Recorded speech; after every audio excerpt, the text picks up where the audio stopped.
Want to add that smooth zoom effect to your videos but have no idea where to start in CapCut? I got you. Watch this and you will nail it in under 2 minutes. First, open up CapCut on your PC.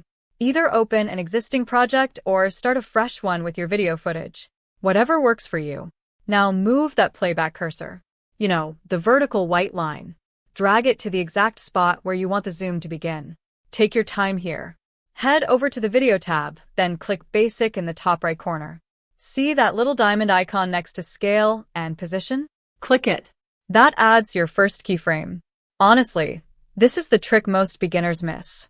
Now move the playback cursor forward to where you want the zoom to finish. Then just use the scale slider or drag the corners of the video preview to zoom in on whatever you want to highlight. Watch this part carefully. CapCut will automatically add a second keyframe for you. Pretty smart, right? Want to zoom back out? Easy. Move the cursor further ahead, then reset the scale or drag the corners back to their original size. That will return you to the full screen view. Smooth and professional looking. And that is all there is to it. You just made your video way more dynamic.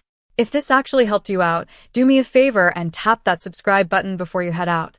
I make editing tutorials like this all the time. Drop a comment zoom below so I know this worked for you. Next video, I will show you how to add smooth panning effects that look super cinematic. You will not want to miss that one.